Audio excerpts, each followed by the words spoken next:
पाप जुल्म की कमाई किसी के घर में आती हो, बुरा ना मानना। ठगी, बेईमानी, भ्रष्टाचार, बुरे कर्मों से कमाने वाला कोई सज्जन बैठा हो, यह कमाई जैसे जैसे आएगी वैसे वैसे घर से प्यार मोहब्बत, सुख शांति, शारीरिक तंदुरुस्ती चली जाएगी। हमने देखा है बड़े बड़े राजा महाराजाओं को, सत्संगे करी, लोग आए, अच्छा संगमरमर लगा हुआ है, करोड़ों अरबों रुपए का जायदाद है, लेकिन वो नशा कर रहे हैं दिन रात, कुत्तों के एसी लगाए हुए हैं।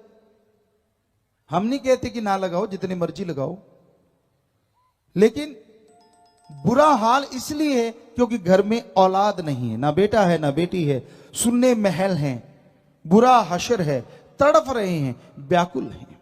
तो कबीर जी के ये वचन, माया होई नागनी जगत रही डहका, वो याद आ जाते हैं। संत ये कभी नहीं कहते कि पैसा ना कमाओ, कमाओ। हिंदू धर्म कहता है कड़ा परिश्रम मेहनत की करके खाओ। हिम्मत करे अगर इंसान तो सहायता करे भगवान। इस्लाम धर्म कहता है हिम्मते मर्दा मददे खुदा। सिख धर्म कहता है दसा नौआं दी किरत करो, वंड के छको तो वाहिगुरु साथ दिंदा है। और इंग्लिश फकीर कहते गॉड्स प्रेयर करो और हार्ड वर्क करो। मेहनत से नहीं रोकते, पर किसी के मुंह का निवाड़ा छीन के अगर खुद के मुंह में डालोगे तो वो अमृत नहीं। आपको एक सच्ची बात सुनाते हैं, बहुत पहले की बात। जो नौकर थे वो रियाय प्रजा के लिए उसी खजाने में से सब चलता था, पर उसका अपना जो पर्सनल नौकर था उसको वो तनख्वाह देता था, 2 अशरफियां 4 अशरफियां। तो एक बार उस नौकर के घर से पैगाम आया कि आपकी बेटी की शादी करने वाली है, आप आइए, बादशाह सलामत से पैसा लेके आइए, धूमधाम से शादी करेंगे। अब उस सज्जन ने, पता था, घर वालों को तो पता नहीं था, उसने सोचा मेरी 3-5-6 महीनों की तो तनख्वाह अभी बकाया है, अब मुझे फकीर ये राजा क्या देगा, चलो फिर भी राजा है तो इसी का सब कुछ। उसने राजा से कहा, हे राजा, हे महाराज, मेरी बेटी की शादी है, आपके पास तो बहुत सामान है, तो आप मुझे पैसा दीजिए, मैं जाके शादी करूं। बादशाह कहने लगा, तू तो सब जानता है, तू मेरा नौकर है और मेरे पास इतना पैसा नहीं है, मैं कुछ अशरफियां कमाता हूं और तेरा मैंने पहले भी नहीं दिया, मैं कोशिश करता हूं तुझे कुछ दे पाऊं। देखा तो सोने की 2 अशरफियां। बादशाह कहने लगा, ये मेरे पास बकाया है, ये तू ले जा। नौकर बादशाह के सामने क्या बोले, चुपचाप अशरफियां ले लिया, चल पड़ा। दिल में बड़े उतार चढ़ाव, अच्छे महाराज की सेवा कर रहे हैं, इतने बड़ा राजा, इतना बड़ा महाराजा, और दिया क्या, सिर्फ 2 अशरफियां। बादशाह कहने लगा, है तो ये 2, पर हैं ये मेरे खून पसीने की कमाई, तू लेके जा, मालिक ने चाहा तो बरकत होगी। तो वहां अनाउंसमेंट मुनियादी हो रही थी कि बादशाह की, उस एरिया का जो बादशाह था, उसकी बेटी बीमार है और अगर कोई अभी अनार दे सकता है तो बादशाह उसे मुंह मांगा मोल देगा। वो आदमी कहने लगा, भाई कहां है आपका राज दरबार, मुझे लेके चलो। कहता, तू क्या कर देगा? कहता, मैं बादशाह की बेटी को ठीक कर दूंगा। बादशाह के दरबार में पहुंचे, कहने लगे, जी ये लड़का कह रहा है कि मैं बादशाह की बेटी को ठीक कर दूंगा। कहने लगा, बादशाह सलामत, मैं कोई जादूगर तो हो नहीं, आपने अनाउंसमेंट की अनार चाहिए, मेरे पास अनार है, अगर मैं वहां बोल देता कि अनार है तो मैं यहां नहीं पहुंच पाता, अनार जरूर पहुंच जाते, क्योंकि वो नौकर या जो अनाउंसमेंट कर रहे थे छीन के मेरे से ले आते। तो मैं जानता हूं, मैं भी बादशाह का नौकर हूं, तो मैं आपके पास आ गया हूं, ये लीजिए अनार ही अनार। उस एरिया में अनार दूर दराज तक नहीं थे, और वैद्य ने कहा था, हकीम ने कहा था, 2 घंटे में अनार आता है, दवाई दूंगा, बेटी बच जाएगी वरना नहीं। तो दवाई बनाई की, बेटी को दवाई दी और बेटी वाकई में गजब हुआ, ठीक हो गई, उठ के बैठ गई। बादशाह बड़ा खुश हुआ, उसने अपने बादशाह की निंदा नहीं की कि मुझे सिर्फ 2 अशरफियां थी। कहने लगा, अच्छा? कहने लगा, जी। कहने लगा, फिर ऐसा करो, रथ लेके आओ बड़ा मेरे वाला, रथ लेके आए, सारा सोने से भर दो, मोतियों से भर दो, हीरे से भर दो, और इसको एक बग्गी दो, घोड़सवार दे दिए चारों तरफ, घर छोड़ के आओ और ये सारा सामान मेरी तरफ से अपनी बेटी को तोहफा दे देना। अब उस नौकर की आंखें भर आई, रोने लगा और अपने राजा को याद करने का, वाकई हक हलाल में जो मजा है ना और जो बरकत है, कहने लगा वो किसी और चीज में हो ही नहीं सकती। मेरे पास तो सिर्फ 2 अशरफियां थी और आज रथ भर के जा रहा हूं, तो आज के हिसाब से कहें तो गाड़ी या छोटी ट्राली भर के ले गया वो, और लेके किसके गया? सोने की अशरफियां, हीरे मोती, लाल जवाहरात। तो आप क्या सोचते हैं ये तभी होता था? अब भी हमने अपनी जिंदगी में राजस्थान में रहे, वहां देखा जो मेहनत की हक हलाल की करते हैं उनका पैसा बड़ा ही फलता फूलता है, अपनी आंखों से देखा है। तो इसलिए ठगी, बेईमानी, भ्रष्टाचार से ऐशो आराम आ जाएगा, बड़ा साजो सामान आ जाएगा, पर हम आपको यकीन दिलाते हैं आत्मा का चैन, घर की खुशियां और आपसे प्यार मोहब्बत कम कम कम होता चला जाएगा। वो तो पत्थरों में जान दे देते हैं, आप तो इंसान हैं। तो भाई ये है धर्मों का सार। आप बुरा ना मानना, क्या आप में कोई यहां सिर्फ आदमी बैठा है? नहीं, कोई आदमी नहीं है। हर आदमी के साथ कोई ना कोई धर्म का नाम जुड़ा है। अकेला नहीं, कोई लाल है, कोई सिंह है, कोई कुमार है, तो कोई ना कोई तो नाम है ना जी। बिना नाम के तो आप नहीं है, बिना सरनेम के, यानी आपके साथ धर्म का नाम जुड़ा है। फिर आप बताइए हमारे किस धर्म में लिखा है ठगी मारो, बेईमानी करो, भ्रष्टाचार करो? हमारे किस धर्म में लिखा है नशे किया करो? लिखा है किसी धर्म? जब समुद्र मंथन हुआ अच्छा सामान निकला, लेकिन जब नशा निकला सारा राक्षसों ने खाया पिया। शिवजी महादेव जी ने तो जहर पिया समाज को बचाने के लिए, नशा नहीं किया। सोचने वाली बात। श्री गुरु नानक देव जी महाराज को बाबर बादशाह ने भांग दे दी, बड़ा गुस्सा आया उनको और बोला कि मर्दाने रबाब बजा, और फिर क्या गाया? पोस्त पंग अफीम मद, नशा उतर जाए प्रभात, नाम कुमारी नानका चढ़ी रहे दिन रात। पोस्त, भांग, अफीम, शराब, शाम की सुबह सुबह की शाम उतर जाती है, ये तो गंदगी भरे नशे हैं। अरे नशा करना है तो अल्लाह वाहिगुरु राम के नाम का करो। एक बार चढ़ गया इस जहान तो क्या अगले जहान में नहीं उतरेगा। इस्लाम धर्म में शर प्लस आब, शर माने उर्दू फारसी में शैतान और आब माने पानी।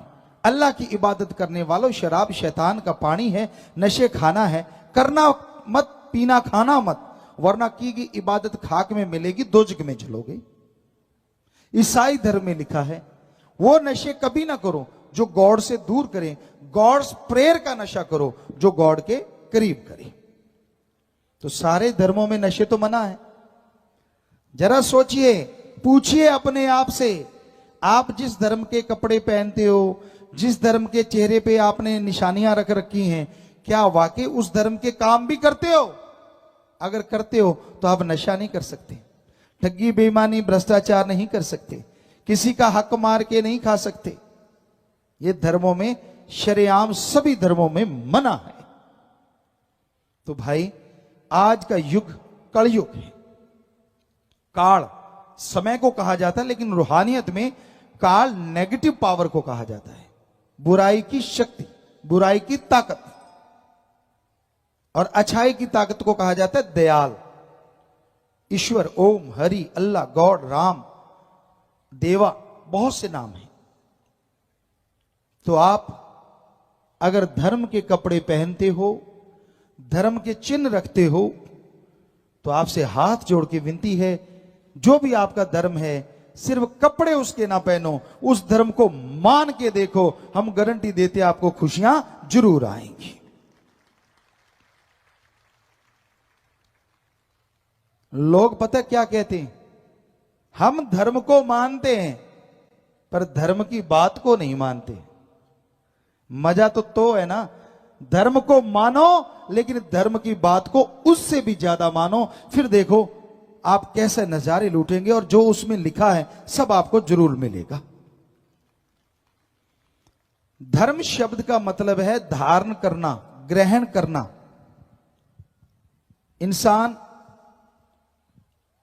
इंसान को प्यार मोहब्बत से ग्रहण करे, बेगर्ज मोहब्बत करे। इंसान अल्लाह वाहिगुरु मालिक के नाम को ग्रहण करे, इसी का नाम धर्म है। तोड़ना नहीं, धर्म का नाम जोड़ना है। तो इसलिए धर्म के कार्य करो, पीर फकीरों के वचनों पे अमल करो। जब आप अमल नहीं करते, वचन नहीं मानते,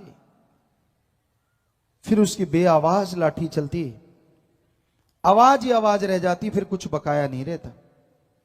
इसलिए आप किसी भी लोभ लालच, किसी भी बुरे कर्म में अगर फंस जाते हैं और बुरा कर्म करते हैं, लापरवाहियां करते हैं, तो लेने के देने पड़ते हैं और इंसान दुखी होता है। अच्छा है बुरे कर्मों को किनारा कर दो।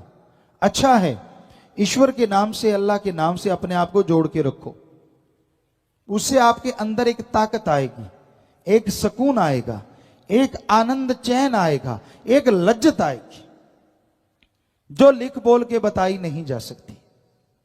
तो इसलिए आप जितने भी धर्मों के लोग आए हैं, हम आपको एक गारंटी दे सकते हैं, हमारे कहने से अगर आज इसी मिनट आप अपने धर्म को मानना शुरू कर दोगे, तो अगले मिनट इस धरती पे प्यार मोहब्बत की गंगा बहनी शुरू हो जाएगी।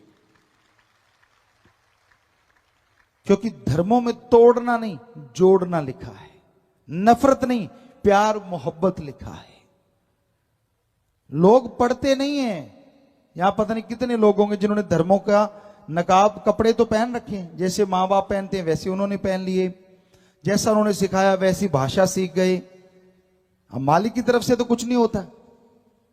अगर आपको यकीन नहीं तो आपको एक बात कह रहे हैं कि बच्चा जन्म लेते ही, मान लीजिए किसी हिंदू परिवार में बच्चे ने जन्म लिया और जन्म लेते ही वो मुसलमान समाज में चला जाए, वहां बड़ा हो, जन्म लेते ही चला गया, बताइए बड़ा होके वो हिंदू बनेगा या मुसलमान?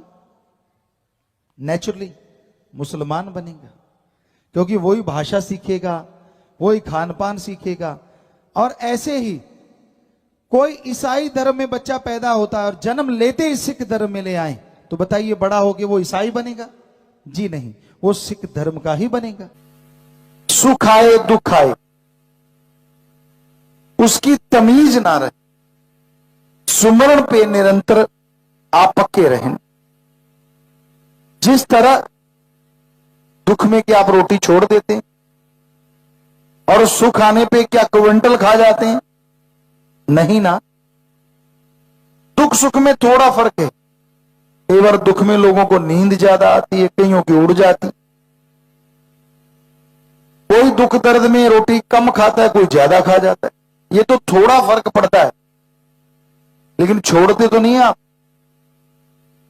क्या इसी तरह राम अल्लाह वाहिगुरु के नाम का असूल बना लो कि सुबह शाम घंटा घंटा, आधा घंटा या फिर 15-15 मिनट सुमरण करना ही करना है। सुख है तो दुख है तो मालिक तू जाने तेरा काम। और यकीन मानो सुमरण के पक्के जो बन जाते हैं, दुख आया ही नहीं करते।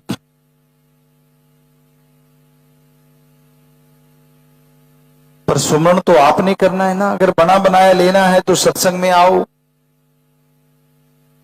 बुराई में पड़े हुए लोगों को राम नाम से जोड़ो, तो यकीनन यकीनन आपके वो गम, वो चिंता, वो परेशानियां जो वे बचा है तुरंत खत्म हो जाएगी। सुमरण आपकी आत्मा के खाते में जमा हो जाएगा, जो खुशियों का कारण बनेगा। लेकिन इसका मतलब ये नहीं है कि आप सुमरण करें ही ना, बना बनाया फल मिल गया, सत्संग से आप ले गए। पर यह भी जरूरी है सुमरण करो, क्योंकि सुमरण करने से ही विचार काबू में आते हैं। आदमी की ईगो इतनी बड़ी होती है, जब आदमी का मन बिगड़ जाता है ना, तो बिगड़ा मन गुरु का ना पीर का। तो यानी दुनियावी नशे बर्बाद कर देते हैं दोनों घरों को, जो आपका बाहर और जो आपका शरीर। तो नशे बर्बादी का घर है, सारे धर्मों में लिखा। और अल्लाह वाहिगुरु गॉड खुदा रब के नाम का नशा शरीर को मजबूत बनाता है, आत्मविश्वास से इंसान बुलंदियों को छूता चला जाता है। राम नाम का नशा जो किया करते हैं, समाज में इज्जत होती है, घर परिवार में इज्जत होती है, कभी भी बुरे विचार उन पे हावी नहीं होते, बहुत सारी बीमारियों से ऑटोमेटिकली छुटकारा मिल जाता है। और यही नहीं, मालिक के नाम का नशा यहाँ परमानंद दिलाता है, ऐसी लज्जत, ऐसी खुशी जो जीवा का स्वाद या इंद्रियों के भोग विलास तो गंदगी नजर आते हैं। तो इसलिए राम नाम का नशा करो, अल्लाह वाहिगुरु मालिक के नाम का नशा करो। सारे धर्मों में ये जिक्र आता है कि कोई भी इंसान दुनियावी नशा ना करे। विष्णु पुराण में, हिंदू धर्म में आता है कि जब समुद्र मंथन हुआ, देवता, किन्नर, गंधर्व आदमी सब लोग लग के समुद्र का मंथन हुआ, बड़ी उसमें नायाब चीजें निकली, लेकिन नशे भी निकले। जहर को महादेव जी ने गले में धारण किया, नशे निकले, उनको राक्षसों ने पिया, इंसान ने या देवी देवताओं ने नहीं पिया। इसलिए हमारे हिंदू धर्म में सख्त मना है, किसी भी तरह का कोई नशा ना करो, क्योंकि ये राक्षसों का खाना पीना है। और इस्लाम धर्म में शराब के बारे में आता है, शर प्लस आप। उर्दू फारसी में शर कहते हैं शैतान को और आप कहते हैं पानी को। अल्लाह की इबादत करने वालों, शराब शैतान का पानी है, ये शैतानों का पीना है, और बाकी नशे शैतानों का खाना है। जो भी कोई नशे खाता पीता है, दोज़ख की आग दोनों जहां में जलाती रहती है और की गई इबादत खाक में मिल जाती है। सिख धर्म में लिखा है, जैसे हिंदू धर्म में लिखा, इस्लाम धर्म में लिखा, सिख धर्म में भी लिखा है, पोस्त भंग अफीम मद नशा उतर जाए पर्वत। जितने भी नशे हैं दुनिया के, सुबह का शाम, शाम का सुबह उतर जाता है। नींद नहीं आती, कई गुलाम हो जाते हैं नशे के, बर्बाद करते हैं अपने आप को। तो ये सुबह का शाम, शाम का सुबह उतर जाता है और नशा करना है। पोस्त भंग अफीम मद नशा उतर जाए पर्वत। अल्लाह वाहिगुरु के नाम का नशा करो, एक बार वो नशा चढ़ गया, यहां भी आप मस्त रहो और अगले जहान में भी वो नशा नहीं उतरेगा, दोनों जहान में माला माल करता रहेगा। तो इसलिए राम नाम का नशा करो, भक्ति करो। नींद नहीं आती तो कोई टेंशन की जरूरत ही नहीं है। अब तो मेडिकल साइंस ने भी ये साबित किया, एक आदमी को नॉर्मल तरीके से 37 या 38 साल नींद ही नहीं आई, वो बिल्कुल तंदुरुस्त है। तो आपको 1-2 दिन नहीं आती तो आफत क्यों मचा देते हो? हाय हाय मर गए, नींद नहीं आई। भक्तों को तो वैसे नहीं घबराना चाहिए। नहीं आई तो कोई बात नहीं, बैठ जाओ, आलती पालती मार के जपो, करो राम का नाम का जाप, सुमरन करते रहो, बढ़िया है। नहीं आ रही तो अच्छी बात है, जरूरी तो नहीं लंबे लंबे खुरांटे फेंकने। पर ना जी, भक्ति ज्यादा परेशान होते हैं। कई बार देखा है, यार नींद नहीं आई, मैं सारी रात, तो क्या हो गया? कोई आफत आ गई क्या? कोई फर्क नहीं पड़ता शरीर में, ऐसा नहीं है। जमींदार भाई, हम खुद की बताते, किसी के क्यों उदाहरण दें। बहुत बड़ा खेत था, सारी रात का पानी लगाते और फिर दूसरा खेत होता था, उसमें अगले दिन का पानी होता, फिर वापस फिर उसी रात अगली रात उधर का पानी होता, 1-8 घंटा सो पाते। तो 2-2 रातें, 2-2 दिन लगातार, आम ही बात है। बेपरवाह जी ने बुदरवाड़ी में सेवा का कहा कि तो हमने शायद 3-4 रात लगातार जागते रहे, दिन भी गाड़ी चला चला के दूध की वहाँ सेवा की। तो ये बेपरवाह जी की रहमत है। हम कोई रूहानियत के नजरिए से नहीं कह रहे, इंसानी नजरिए से कह रहे हैं कि इंसान अगर चाहे तो नींद नूंद कुछ नहीं होती। ये खोपड़ा यहाँ है, सारे बटन। जब आदमी सोच लेता मर गए, नींद नहीं आई, तो वाकई मर गए। जब सोचते क्या है, कुछ कोई बात ही नहीं है, तो वाकई कुछ बात ही नहीं होती। तो आम तौर पे राजस्थान में एक कहावत मशहूर है, आदमी जब उदास होता है तो कहते क्यों उठ बंगू बोलो सिटे। तो ये बड़ा चक्कर पड़ता है, नींद नहीं आती, फला नहीं, कुछ नहीं है, कोई बात नहीं। नशा ना करो बस, कहीं फिर शिक्षा देते हैं, चकला पता साथ ही रखते हैं कहीं, क्योंकि आदत बन जाती है। कई डॉक्टरों को देखा हमने, नशा, उनका बेटा छोड़ दे, तू तो डॉक्टर है। कहता गुरुजी बस नींद नहीं आती, बेचैनी सी होती है, 2 ठोक लेता हूँ, एल्फ्रेक्स के पता नहीं कौन सी गोलियां लिए फिर रहे थे। तो ये बड़ी अजीब बात है, क्योंकि ये साइड इफेक्ट हर दवा के होते हैं। ये तो डॉक्टर भी मानते हैं कि आप दवाई लेंगे, एक को ठीक करती है, इंग्लिश दवाइयाँ जितनी भी हैं लगभग उनके साइड इफेक्ट होते ही होते हैं। साइड इफेक्ट तो एक ही चीज़ का नहीं है, राम का नाम। जितना मर्जी जाप कर लो, जितना मर्जी खाते रहो, बल्कि जितना खाते रहोगे उतना फायदा ही फायदा, फायदा ही फायदा।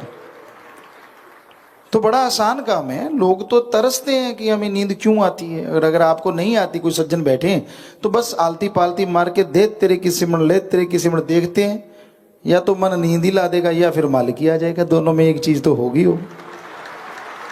और आपको क्या चाहिए बताओ, किस बात की बेचैनी? कईयों को कहा बेटा नशा ना किया करो, ये बुरी चीजें हैं, छोड़ दो। पिताजी नींद नहीं आती। ऐसे लगा जैसे जन्मों का बेचारा उनिंदा घूम रहा है। ऐसी तो कोई बात नहीं, नींद नहीं आती कोई खास बात नहीं है, ये कोई बीमारी नहीं है। बाई चांस नहीं आती, 1 दिन नहीं, 2 दिन नहीं, देखते कब नहीं आती। तू तो खड़ा खड़ा सोएगा।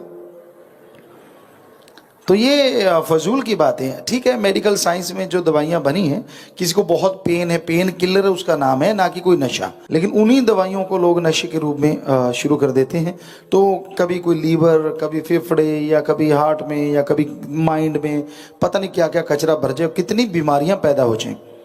तो इसलिए हम सबसे हाथ जोड़ के विनती करेंगे, क्योंकि आजकल रोब तो आदमी मक्खी का नहीं सहता, ऊपर आके बैठ जाए। तो अपने बाप का नहीं सहता, अपनी माँ का नहीं सहता। कहता जन्म दिया ना देती, सीधे ही सुनाते हैं, बता ना देती तू देख लेंगे। तो ये तो भगवान का सिस्टम है, इसमें जन्म देना ना देना वो तो मालिक के हाथ है। तो इंसान को कभी भी अहंकार नहीं करना चाहिए, गुस्से में नहीं आना चाहिए, और नशा नहीं करना चाहिए। बस मेनली किसी भी चीज के लिए आप आदी ना बनो। बीड़ी, सिगरेट है, जर्दा है, ये चीजें मेडिकल साइंस में अगर आपको कोई ट्रीटमेंट दिया गया है तो जितने दिन का है उतने दिन लो। मान लीजिए आपको कोई नशे की दवाई दी जाती है कि आपके बहुत ज़्यादा दर्द है, तो जैसे आप ठीक हो जाते हैं उसे छोड़ दीजिए। 1-2 दिन शरीर मुश्किल में आएगा, बल्कि ठीक हो जाएगा। आत्मविश्वास, आत्मबल होना चाहिए अंदर कि मैंने छोड़ना है तो छोड़ना है, बस, फिर कुछ नहीं होता। कई भरम डाल देते हैं, जे तू नशा छोड़ दिया तो तेरे को लगवा हो जाएगा। बताओ, देसी डॉक्टर घर में बैठे सलाह देते रहते। देखिए कितने छड़ना दे, क्योंकि उन्हें पता, उसको खुद को पता होता है कि अगर ये करता रहेगा तो थोड़ा सा हमें भी देता रहेगा, अगर ये छोड़ गया तो मर जाएंगे। लालच खुद का होता है, बहम उसके डाल देते हैं, ये मत करना फिर ऐसे हो जाएगा, फिर तेरे को वो हो जाएगा। कईयों को लगता है कि 2 दिन नींद ना आए तो पागल हो जाते हैं। सब बकवास, ऐसा कुछ नहीं होता। ये आपके दिमाग का सोचना है, कुछ नहीं होता दिमाग को। दिमाग बहुत जबरदस्त, आप तो 10-15% सिर्फ प्रयोग में लाते हैं। मालिक ने तो 100% दे रखा है। क्या लोग आते हैं ढोल जैसा लेके आते हैं और ऐसे बिना बजाए ले जाते हैं वापस, काम तो लेते ही नहीं। तो इसका काम लो, इससे सोचो, कॉन्फिडेंस, आत्मविश्वास पैदा करो कि नहीं कुछ नहीं होने वाला, तो देन कुछ भी नहीं होने वाला। यहाँ 30 साल के भी बूढ़े हमें मिलते हैं, हूं तो चिट्टे आ गए। चिट्टे तो 15 साल के आ रहे हैं, चिट्टे काले से क्या मतलब। हर कार्य के लिए उसके पास समय है, समय नहीं है तो वो है राम का नाम, अल्लाह वाहिगुरु मालिक की भक्ति, इबादत। हर कार्य में समय देता है, पैसा खर्च करता है, शारीरिक श्रम करता है, लेकिन मालिक परमात्मा के नाम में ना कोई शारीरिक मेहनत करनी पड़ती है, ना कोई पैसा लगाना पड़ता है, ना घर परिवार छोड़ना पड़ता है, ना पहाड़ों उजाड़ों में जाने की जरूरत है। अपने घर में रहते हुए, परिवार में रहते हुए आप मालिक के नाम का जाप कर सकते हैं। और अगर कोई त्यागी तपस्वी बन के सुमरण करे तो उसकी अगली पिछली कुलों का उद्धार पल में होता चला जाता है। और करना क्या है? सिर्फ 3 शब्दों का अभ्यास है, उन्हें दोहराना है, उन्हें अंदर ही अंदर दिलो दिमाग में घुमाना है। वो घुमाने की बजाय आप चुगली निंदा घुमाते हैं, बुरे कर्म करते रहते हैं, गलत बातें करते हैं, मनमते चलते हैं, और जब खुशियां नहीं मिलती फिर दोष दूसरों को देते हैं। ये कभी नहीं करना चाहिए। आप कर्म ही ऐसे ना करो कि आपको भोगने पड़े। अच्छे कर्म करो, परम पिता परमात्मा का नाम जपो, उससे उसकी सारी प्रजा का भला मांगो। जो मालिक का नाम लिया करते हैं, मालिक से मालिक की औलाद का भला मांगा करते हैं, उन्हें ना अंदर कमी रहती है ना बाहर। वो हमेशा मालिक के रहमो करम से माला माल रहते हैं। तो भाई, अपने अंतःकरण की सफाई करो, ईश्वर के नाम का जाप किया करो, तो वो ईश्वर जरूर आपकी मांग पूरी करेगा ही करेगा। जो लोग उसकी याद में समय लगाते हैं, वो अंदर बाहर से उसकी तमाम खुशियों के हकदार धीरे धीरे बनते चले जाते हैं।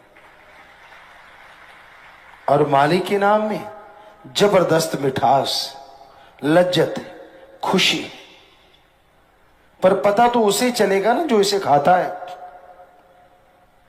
शहद है, कोई सरसों का तेल समझ के उसे खाए ही ना, तो शहद का क्या दोष? जिस तरह लोग कई पुराने समय में हीरे लाल जवाहरात को पत्थर समझ के ठोकर मार देते थे, तो ये उनकी नासमझी थी। उसी तरह आज आप राम नाम को ठोकर मारते, चुगली में, निंदा में, बुराइयों में समय गुजारते रहते हैं। और परम पिता परमात्मा का जब नाम लेना होता है, उसकी भक्ति करनी होती है, वो आपको याद ही नहीं रहता, उसकी तरफ आप ध्यान ही नहीं देते। यह गलत है। मालिक हर इच्छा पूरी करता है। इंसान जितना सोचता है उससे ज्यादा कहीं मालिक बख्श देता है। पर उसकी बख्शिश कई बार मांगने से नहीं, उसके रहम